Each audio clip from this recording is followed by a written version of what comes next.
Alright, hello everyone, welcome to Freedom TV. Today's episode of Freedom TV is Straight Facts. Okay, so today's episode, should Turkey be in NATO? So today we're going to really look into what is NATO? NATO is the North Atlantic Treaty Organization, and Turkey is a member of it. Now, Turkey joined NATO in 1952.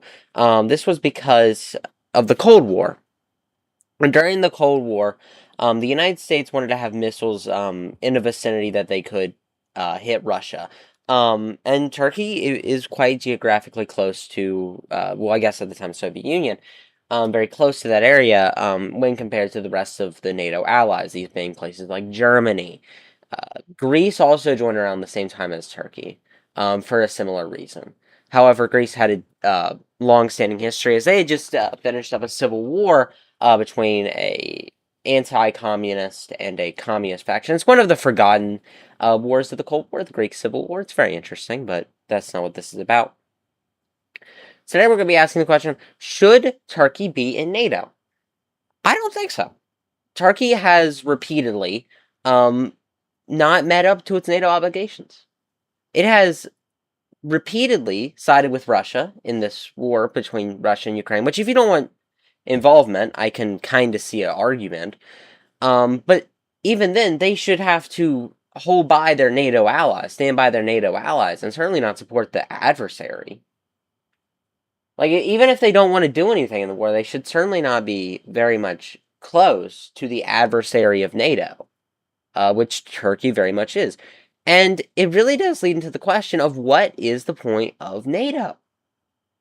Is NATO just like this broad alliance of countries that we kind of just exist, or are we actually something that stands for something? Originally, it was created to oppose the Soviets and the Russians, and of course, that doesn't exist anymore. There is a Russian threat, but is NATO something more than that? Well, NATO could be a broad alliance that's job it is to defend the priorities of the West. That's how I think that we should see NATO. And if that's the case, Turkey is not really an ally of the West. It is an authoritarian regime that has repeatedly attacked all of our attempts to do any sort of, really anything in Syria. They've also repeatedly attacked our Kurdish allies that helped us in the Iraq War. Even if you don't like the Iraq War, we should probably stand by our allies. I mean, that's pretty fair. Turkey also blocked Sweden for a little while. They joined now from joining NATO, demanding obligations, demanding money. They're an authoritarian government.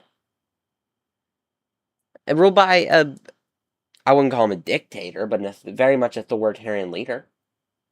And so if NATO stands for anything, we should not have this little, this basically just obstacle in the road for our future. I don't think that Turkey should be in NATO, frankly. I mean, they're seeming closer every day, like a strategic partner, closer to something like Saudi Arabia or Qatar, than an actual ally of the United States in the broad West to defend the West from its adversaries. Anyway, that's just my thoughts on the topic. Please, if you'd like to leave any of your opinions down in the comment below, have a good day. Godspeed.